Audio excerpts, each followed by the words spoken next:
أعوذ بالله من الشيطان الرجيم بسم الله الرحمن الرحيم وما أرسلناك إلا رحمة للعالمين وما أرسلناك إلا رحمة للعالمين صدق الله العظيم.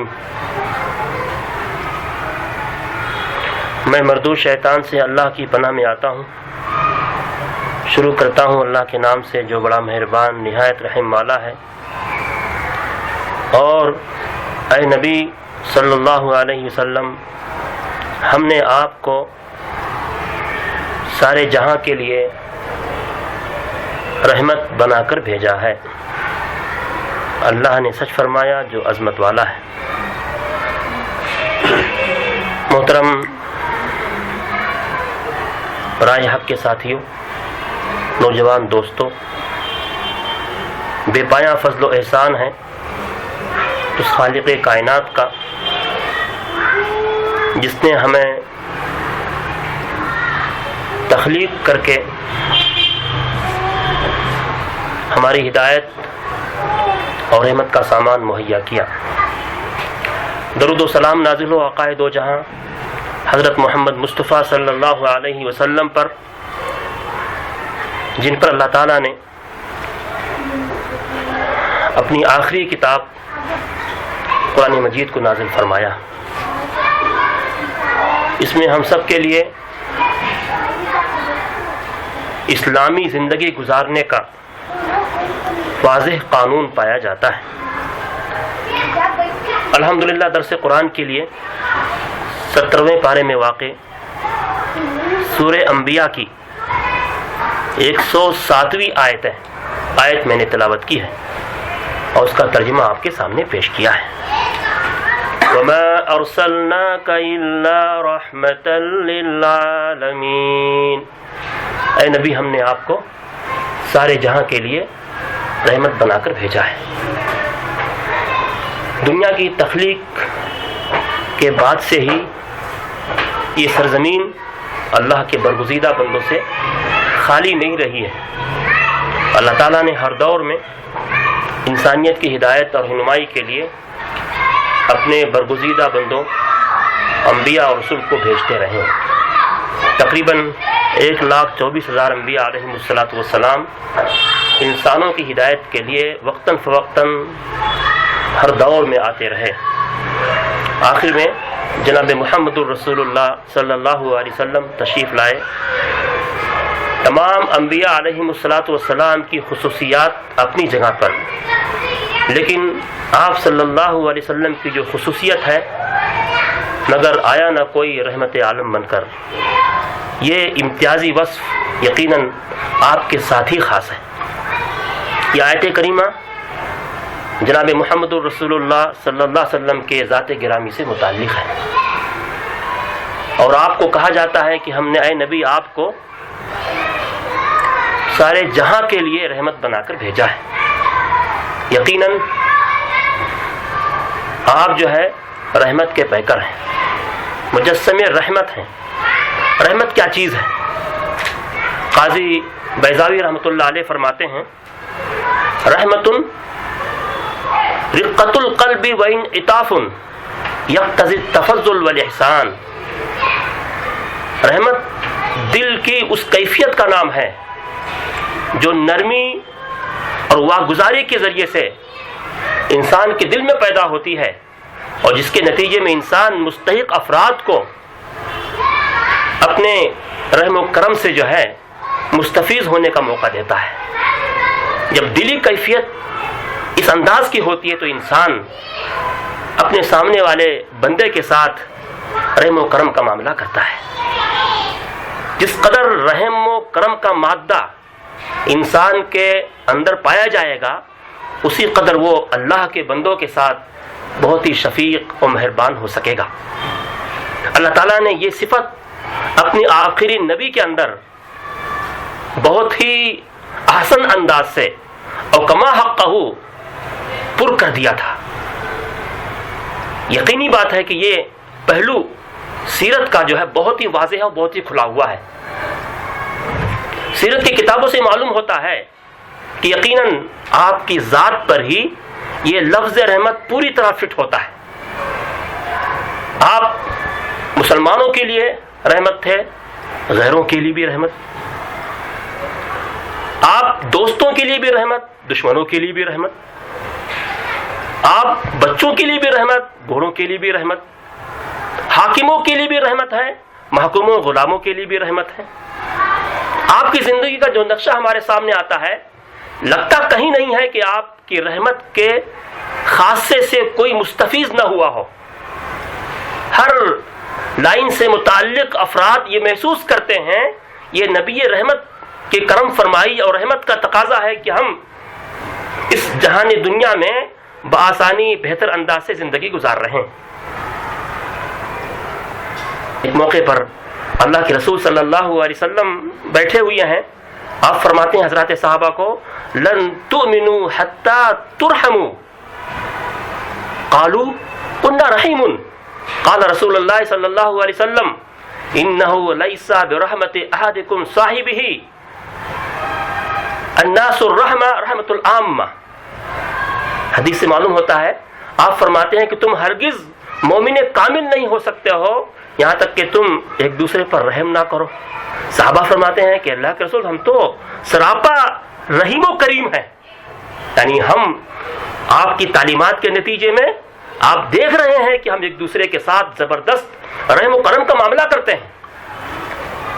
اللہ کے رسول فرماتے ہیں میری یہ مراد نہیں ہے کہ آپ اپنے ساتھیوں کے ساتھ رحم و کرم کا معاملہ کرتے ہو، بلکہ میری مراد یہ ہے کہ آپ ساری انسانیت کے لیے رحمت بن کر آ جائیں، اور رحمت آپ کی رحمت عامہ ہو، رحمت خاصہ نہ ہو.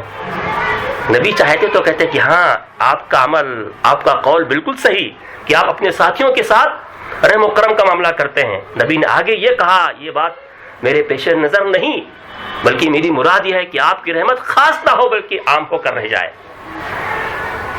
اسی رحمت خاصہ کا تقاضا ہے، اور رحمت خاصہ کا مظہر بھی یہی ہے کہ نار جہنم کی طرف جاتی ہوئی انسانیت کو ہم جہنم کے عذابات سے دور کر کے جنت نعیم کی طرف لانے والے بن جائیں.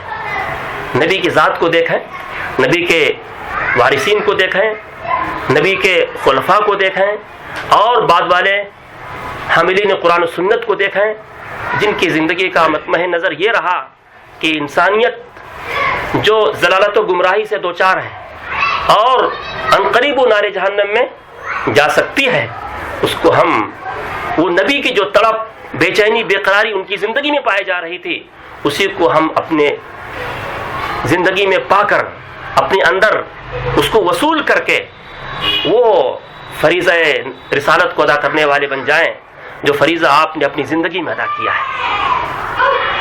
حضرات گرامی، قاضی بیضاوی رحمۃ اللہ علیہ فرماتے ہیں آپ کی شان میں دنیا کے منظر نامے میں آپ کی کوئی نظیر اور کوئی مثال نہیں ملتی کہ آپ نے عالم انسانیت میں رہتے ہوئے بھی پوری دنیا انسانیت کے لیے آپ نے شفقت علی الخلق کی جو مثال قائم کی ہے، وہ مثال تا قیام قیامت کو قائم نہیں کر سکتی ہے. اللہ کے رسول صلی اللہ علیہ وسلم اس رائے حق کے لیے ہر طرح کی تکلیف، مصائب اور مشکلات جھیلتے چلے گئے. طائف کا دل دہلانے والا واقعہ اسی راہ میں آپ کو پیش آیا. اللہ کی رحمت کو جلال آیا، فرشتے رحمت کو اللہ نے بھیجا. کہا گیا کہ آپ کہہ دے تو اہل طائف کو ان دونوں پہاڑوں کے بیچ میں پیس کر رکھ دوں. نبی رحمت کی طرف سے جواب ملتا ہے، ان کی نسلوں سے اس بات کی امید ہے کہ وہ توحید کے لمبردار بن کر زندگی گزاریں گے. ہم جیسوں کو اگر کوئی ایسا موقع ملتا، ہمارے دشمن، پتھر پھینکنے والے، پائے مبارک کو قدم مبارک کو لہو لہان کرنے والے،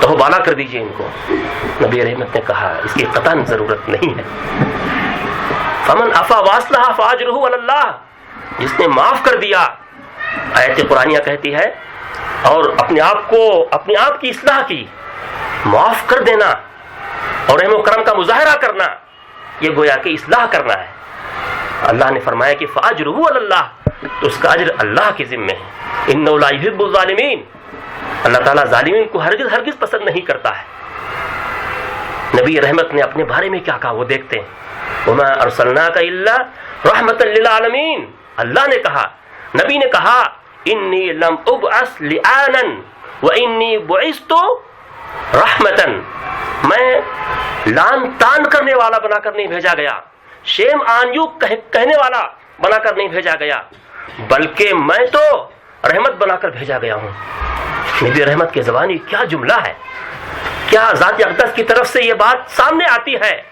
ہم تو ایک دوسرے کو لان تان کرتے ہیں، شیمانیو کہتے ہیں، آپ پر لعنت ہو، ملامت ہو، رحمت سے دوری ہو، آپ نے کیا کر دیا۔ لیکن زندگی میں نبی کے ایسا کوئی جملہ ہمیں نہیں ملتا ہے کہ آپ نے کسی کو پھٹکار لگائی ہو۔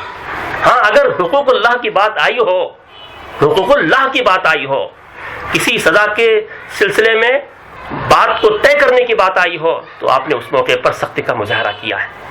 نبی کے بارے میں کہا گیا نا بھائی، وَإِن كُنتَ فَظًّا غَلِيظَ الْقَلْبِ لَانفَضُّوا مِنْ حَوْلِكَ، اے نبی اگر آپ ذرا سخت دل ہوتے، تند مزاج ہوتے، شقی القلب ہوتے، تو آپ کے قریب جو لوگ آ رہے ہیں نا، لَانفَضُّوا مِنْ حَوْلِكَ، وہ رفو چکر ہو جاتے، درگزر کر دیتے، بھاگ جاتے۔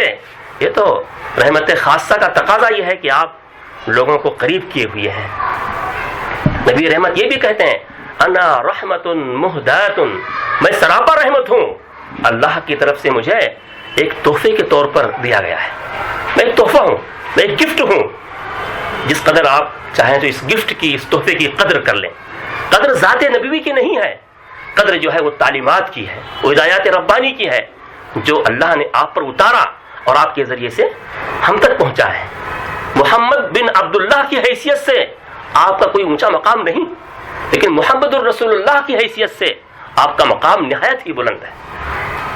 آپ پیدا ہوئے 40 سال تک محمد بن عبداللہ ہیں، تاریخی واقعہ، آپ پیدا ہوئے، آپ کی زندگی بھی قابل تقلید، لیکن اصل وہ زندگی جو محمد الرسول اللہ کی ہے، وہ ساری انسانیت کے لیے نمونہ ہے، ساری انسانیت کے لیے رحمت کا مجسمہ ہے۔ وما ارسلناک الا رحمۃ للعالمین، فتح مکہ کے موقع پر رحمت کا جو مظہر سامنے آیا وہ دنیا نے اپنی آنکھوں سے دیکھا۔ حضرت سفیان بدر کے میدان میں سامنے، احد کے میدان میں سامنے، خندق کے میدان میں سامنے، ہر موقع پر سامنے، مخالف گروہوں میں، جب فتح مکہ کے موقع سے پہلے جب مدینہ سے اہل اسلام کا لشکر مکے کی طرف کوچ کیا ہے، ابو سفیان ایلچی بن کر، سفیر بن کر، یا کہیں رازدار بن کر جو ہے مدینے میں داخل ہوئے، اور ابو سفیان مدینے کے کنارے کے پہاڑیوں پر سے گزر رہے تھے اور لشکر اسلام کو دیکھ رہے تھے۔ ان کی آنکھیں چار ہو گئیں، ارے اب تو یہ 10,000 کا 1,00,000 کا لشکر عظیم مکے کی طرف جا رہا ہے، تو کوئی چارہ ہی نہیں، آج تو کفر و شرک جو ہمارا ہے ختم ہو کر رہے گا۔ آنکھیں پھٹی کی پھٹی رہ گئیں۔ حضرت عبداللہ بن عباس نے کہا کہ ابو سفیان اب بھی تم کو یقین نہیں آیا نبی رحمت کی ذات پر؟ آنکھیں نم ہو گئیں ابو سفیان کی۔ فتح مکہ کے موقع پر حضور جب مکہ فتح کر چکے ہیں، وقت نہیں ہے، اللہ کے رسول نے وہ دلجوئی کی، دل لگی، دل بستگی کی کہ ابو سفیان کے گھر میں جو داخل ہوگا اس کو امان حاصل ہے۔ کون اتنا بڑا دل گردہ رکھے گا کہ مخالف گروہ میں رہنے والے شخص کو اپنی آخری موقع پر پڑھا دی اور اتنا بڑا اعزاز دیا۔ اعزاز کس بنیاد پر؟ مکے کے سرداروں میں ہیں، یہ ابو سفیان ہیں، یہ ان کی بڑی وجاہت ہے، بڑے مقام و مرتبے کے حامل ہیں۔ ابو سفیان کے گھر میں جو انٹر ہو جائے گا امان حاصل ہے۔ کیا ابو سفیان کے دل کو اللہ کے رسول نے کھینچ لیا ہوگا؟ پانی ہو گئے ہوں گے، دل نرم ہو گیا ہوگا۔ اور تھوڑی ہی دیر کے بعد جب لوگ اسلام میں داخل ہو رہے ہیں، ابو سفیان کے لیے لا الہ الا اللہ محمد الرسول اللہ پڑھنے میں کوئی دیر نہیں لگی. یہ ہے وہ نبی رحمت کی مثالی کردار، مثالی خاکہ. ایسے واقعات سے سیرت کی تاریخ بھرے پڑے ہیں. حضرات گرامی، یقینی بات ہے کہ نبی کی پیدائش بھی ہمارے لیے بہت ہی عظیم تحفہ ہے. پیدائش ہی نہ ہوتی تو یہ رحمت ہمیں کیسے حاصل ہوتی؟ پیدائش ہی کے نتیجے میں نبی ایز اے رسول ہمارے سامنے آئے ہیں. نبی کی ولادت ہمارے لیے خوشی کا موقع، لیکن خوشی کے اظہار کے لیے نبی نے جو قوانین، جو اصول دیے ہیں، اسی پر ہم چل کر اللہ کے نبی کو اور اللہ کو خوش کر سکتے ہیں. ابھی حضور کی پیدائش کا دن گزرا ہے. اسلام نے لغو سے منع کیا ہے، غلو سے منع کیا ہے، ذاتی سے منع کیا ہے، افراط و تفریط سے منع کیا ہے. جو اصول و قوانین ہمارے سامنے قرآن نے رکھے ہیں، حدیث نے رکھے ہیں، انہیں پر چل کر ہم اللہ کو راضی کر سکتے ہیں. لیکن کیا کیا جائے؟ یہ امت عجیب و غریب امت ہے. اس کے کردار بھی عجیب و غریب ہے. تاریخ بتاتی ہے کہ انہوں نے اپنے آپ کو جو ہے جوش و جذبے میں رکھا. اس جوش و جذبے میں کیا کرتے جا رہے ہیں، انہیں اس کا احساس تک نہیں رہا کہ اس عمل سے کیا اللہ کے رسول خوش ہوں گے. میلاد کے جلسے، جلوس، دیگر پروگرام جو 6 صدی ہجری کے بعد سے شروع ہوئے ہیں، کیا نبی کو اس سے کیا تعلق ہو سکتا ہے؟ جن چیزوں کو خلفاء نے نہیں کیا ہے، خلفائے اربعہ نے نہیں کیا، تابعین نے نہیں کیا، تبع تابعین نے کیا، حاملین قرآن و سنت نے نہیں کیا، کیا اس عمل کو کرنے میں نبی خوش ہو سکتے ہیں؟ نبی کو راضی کیا جا سکتا ہے؟ اللہ نے تو خود ہی کہہ دیا نا، لقد من اللہ علی المؤمنین، ہم نے اہل ایمان پر احسان کیا، اذ بعث فیہم رسولا، کہ ہم نے رسول کو انہی میں سے بھیجا ہے. اللہ نے کہہ دیا ایک احسان. آپ کہیں گے کہ یہ احسان جب ہے، جب ایک رحمت یہ ہے، اس رحمت کا تقاضا یہ ہے کہ ہم نبی کی میلاد کو منائیں، اس کو عید کی شکل دیں، اس کو جشن کی شکل دیں. رحمت الہی اور رحمت نبی کا خاصہ یہ ہے کہ ما آتاکم الرسول فخذوہ وما نہاکم عنہ فانتہوا. رسول جو دے دیں لے لو، اس سے منع کریں اس سے رک جاؤ. قرآنی ہدایات اس قدر ہیں، اتنے زیادہ ہیں. اگر ہم اس کو صحیح معنی میں اخذ کر سکیں تو ان تعلیمات پر ہم جو ہے اپنی زندگی کو پوری طرح فٹ نہیں کر سکتے ہیں. چاہے جائے کہ ہم باہر سے کوئی قانون، کوئی اصول، کوئی طریقہ کار لا کے اسلام میں داخل کر دیں جس کا اسلام سے کوئی تعلق نہ ہو. قرآن اور قرآن کی مجلس کا تقاضا بھی یہی ہے کہ ہم قرآن میں اپنے آپ کو غوطہ خور کی طرح لگانے والے بن جائیں، غواص کی طرح اپنے آپ کو جو ہے دینے والے بن جائیں. موتی اور صدف اوپر سے حاصل نہیں ہوتا. غواص انتھک جد و جہد اور محنت کرتا ہے، قیمتی صدف کو حاصل کرتا ہے. جو قرآن کی گہرائی اور گہرائی کو جانیں گے اور اس طرف جائیں گے، وہی پیغام الہی، رحمت الہی سے صحیح معنی میں مستفیض ہو سکتے ہیں. گرچہ قرآن 30 پاروں پر مشتمل ہے، لیکن اس میں کیا نہیں ہے؟ قوموں کی تاریخ ہے، قوموں کے عروج و زوال کی داستانیں ہیں، انبیاء کی تاریخ ہے، جنت و دوزخ کے تذکرے ہیں. قرآنی ہدایات ہمارے لیے کافی اور شافی ہیں. 5 وقتہ نمازوں میں جس کی تلاوت کا حکم ہے وہ قرآن مجید ہے. میں غور کر رہا تھا کہ فجر اور ظہر کی نماز میں سورہ حجرات سے لے کر سورہ بروج تک پڑھنا ہے. آخر کیوں؟ حالانکہ پورا قرآن پڑھ سکتے ہیں، فقرؤوا ما تیسر من القرآن، آخر اس کو کیوں؟ لیکن جو صورتیں ہیں، جو آیتیں ہیں، زبردست تربیت کا سامان فراہم کرتی ہیں. سورہ حجرات سے لے کر سورہ بروج تک، کیونکہ یہ 2 طویل نمازیں ہیں، 2 طویل رکعتیں ہیں. پھر بات آئی عشاء کی، عصر اور عشاء کی، تو سورہ بروج سے سورہ بینہ تک پڑھنا ہے. ایک میڈیم انداز کی آیتیں ہیں. اور مغرب میں وقت کم ہوتا ہے تو کہا گیا کہ اب آپ جو ہے سورہ بینہ سے آپ جو سورہ ناس تک اس کو پڑھتے رہیں. پورا قرآن پڑھ سکتے ہیں، لیکن یہ سنت جو طے کی گئی ہے، یہ سنت کا جو طریقہ ہمارے سامنے آتا ہے، اس کا ایک خاص مطلب ہے. کم سے کم جو ہے 30 پارے نظر میں نہ ہو، 30 پارے نظر میں نہ ہو، لیکن یہ 6 پارے یا تقریباً 4 پارے جو ہے آپ کی نظروں کے سامنے ہمیشہ رہیں. یہ قوانین، یہ اصول جب پڑھے امام تو آپ کے سامنے کھل کر واضح ہو جائے. کیا ہے کہ ہمیشہ قرآن ہی پڑھا جائے نماز میں؟ اللہ نے پسند کیا کہ ہاں قرآن پڑھا جائے. جو چیز بار بار سامنے آتی ہے وہ چیز اتر کر رہتی ہے، اور جو چیز کبھی کبھی آتی ہے انسان کا دل اس کی طرف رجوع نہیں کرتا ہے. حضرات گرامی، وما ارسلناک الا رحمۃ للعالمین، اے نبی ہم نے آپ کو رحمت بنا کر بھیجا ہے. یقینی بات ہے آج اس رحمت سے پوری دنیا مستفیض ہو رہی ہے. جب نبی مبعوث کیے گئے اس وقت کے پہلے جو حالات تھے اور جس قدر نبی رحمت کی ضرورت تھی، آپ کی تعلیمات کی ضرورت تھی، آج دنیا گھوم پھر کر اسی مقام پر پہنچ گئی ہے.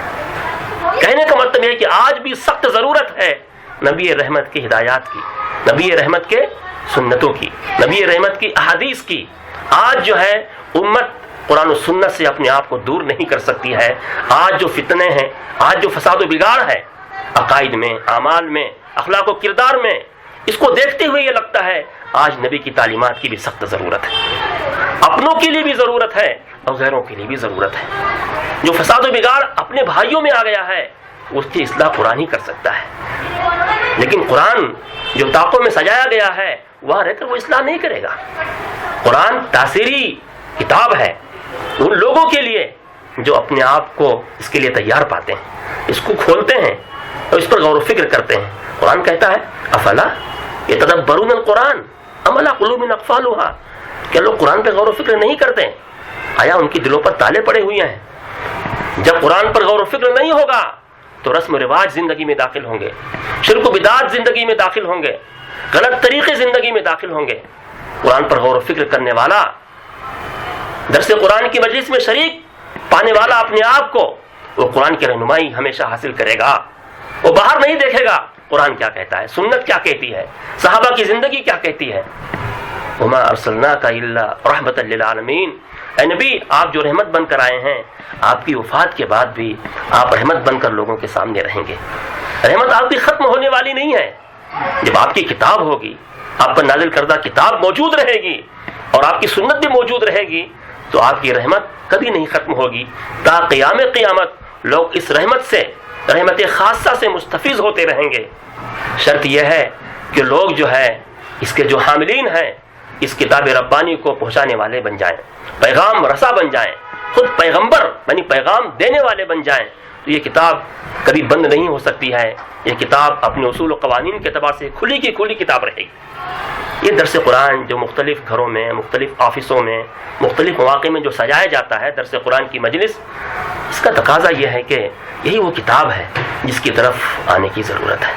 بہت سی کتابیں ہیں پڑھی جا رہی ہیں، لوگ اس کو اپنی زندگی کا حصہ بنائے ہوئے ہیں، لیکن بہت بابرکت، بہت باعظمت اور بہت ہی محترم اگر کوئی مجلس ہو سکتی ہے تو درس قرآن کی مجلس ہو سکتی ہے. ہم نے کیا پکڑا؟ اللہ کے کلام کو پکڑا ہے. دیگر نے اگر کچھ پکڑا ہے تو کوئی کہتا ہے کہ میں فلاں کتاب پکڑا ہوں یا میں نے فلاں کی جو ہے دامن کو پکڑا ہے. ارے بھائی فلاں کا دامن، فلاں کا حصہ، فلاں کے زندگی کے نمونے، اللہ کے رسول نے کہا کہ ہم نے 2 چیزیں آپ کو دی ہیں، قرآن اور سنت، لہذا اس پر آپ چلو، اس میں آپ کے لیے کامیابی حاصل ہوگی. حضرات گرامی، قرآن مجید کی آیتیں تو حکمت و علم کا خزینہ ہے، اس کو ہم بیان ہی نہیں کر سکتے ہیں، اس کی تشریح اور تفسیر نہیں دے سکتے ہیں. وما ارسلناک الا رحمۃ للعالمین. اللہ کی ذات گرامی اپنے نبی کے بارے میں یہ کہتی ہے کہ اے نبی ہم نے آپ کو رحمت بنا کر بھیجا ہے. حضرات گرامی، اس آیت پر ہم غور و فکر کریں تو ہمارے سارے فساد و بگاڑ ختم ہو جائیں. نبی کی زندگی، نبی کی رحمت، اور ہم اس نبی کے جو ہے امتی ہیں، ہمارا کیا خاصہ ہونا چاہیے، ہماری کیا عادت ہونی چاہیے، کیا اخلاق و کردار ہونے چاہیے. محلے میں پائے جانے والے جھگڑے دور کیے جا سکتے ہیں اس آیت کریمہ کے ذریعے سے. وما ارسلناک الا رحمۃ للعالمین. آپ آواز دیجئے کسی کو جھگڑوں کے درمیان، اے ہم نبی کے وارث، نبی کے جانشین، آئے اس آیت کریمہ کی طرف. واقعتاً دل انسان کا پسیج جائے گا، پانی پانی ہو جائے گا. جھگڑے اس کے ذریعے دور ہو جاتے ہیں. دراصل جو ہے اس طرف توجہ دینے کی ضرورت ہے. لوگ قرآن سے بھاگتے ہیں، دیکھا یہ گیا، بوجھ سمجھتے ہیں، درس قرآن کی مجلس کی شرکت کو بوجھ سمجھتے ہیں. چلو بھائی آپ کہیں اور شریک ہو تو کوئی بات نہیں، لیکن آپ کہیں شریک ہی نہیں ہوتے. کم سے کم ہفتے میں ایک بار روٹین کے اعتبار سے ایک درس قرآن کی مجلس کو شرکت ضرور کرنا چاہیے. شرکت کرتے کرتے یہ مقام ہو کہ آپ درس دینے والے بن جائیں, مدرس بن جائیں. عالم دین درس قرآن دے یہ کوئی ضروری نہیں ہے. یقینی بات ہے ہر جگہ درس قرآن ہوتے ہیں, علماء بھی دیتے ہیں, لیکن ہمارے مجالس کی درس قرآن کی نوعیت کچھ اور ہوتی ہے.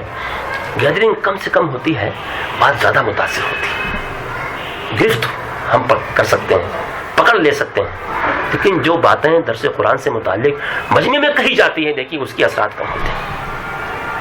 کیونکہ قرآن ڈائریکٹ جو ہے کم مجمع میں سامنے مخاطب ہوتا ہے, مدرس ساتھیوں سے مخاطب ہوتا ہے, اور قرآن کی باتیں ہوتی ہیں زبان مدرس کا ہوتا ہے, لیکن قرآن کی تاثیر اپنے اندر پائی جاتی ہے.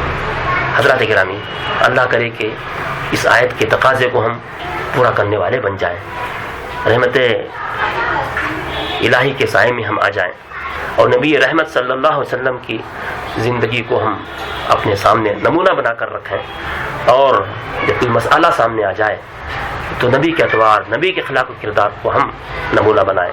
اللہ سے دعا ہے کہ اللہ تعالی ہمیں اس راہ پر چلتے رہنے کی توفیق عنایت فرمائے. دنیا کسی اور راہ پر جانے دیں, دل کو مطمئن کر لیں کہ جو راہ ہم نے قرآن کی اپنائی ہے وہ راہ ہم کبھی نہیں چھوڑیں گے, کبھی نہیں چھوڑیں گے. کچھ لوگ کچھ بھی کہہ دیں, لیکن یہ راہ اللہ کی عطا کردہ راہ ہے, اور اس راہ کو ہم اپنائیں گے بھی, خود بھی شریک ہوں گے, اپنے ساتھیوں کو بھی لانے کی کوشش کریں گے, اہل و عیال پر بھی جو ہے اس قرآن کے ذریعے سے محنت کرنے کی کوشش کریں گے, اور نبی کی زندگی کو لوگوں کے سامنے واضح کریں گے. یقینی بات ہے جب نبی کا نام آئے گا تو نبی کی سیرت آئے گی, نبی کی زندگی آئے گی, اور نبی کی زندگی سے چاہا یہ جاتا ہے کہ ہم اپنے ایمان کو درست کریں, اپنے اعمال کو درست کریں, اور بطور خاص اپنے عقیدوں کو درست کر لیں. آج اس کی بڑی ضرورت ہے. عقیدوں میں بڑے کمزوریاں داخل ہو جاتی ہیں. جب عقیدے کمزور تو اعمال کمزور. قرآن و سنت جو عقیدہ پیش کرتا ہے وہی اصل عقیدہ ہے. آمنت باللہ کما ہوا باسمائہ وصفاتہ وقبلت جمیع احکامہ. آمنت باللہ وملائکتہ وکتبہ ورسلہ والیوم الآخر والقدر خیرہ وشرہ. جو تقدیر اللہ نے بنائی, خیر ہو یا شر, والبعث بعد الموت, موت کے بعد اٹھے جانے پر میرا ایمان ہے. ربنا تقبل منا انك انت السميع العليم وتب علينا انك انت التواب الرحيم برحمتك يا ارحم الراحمين.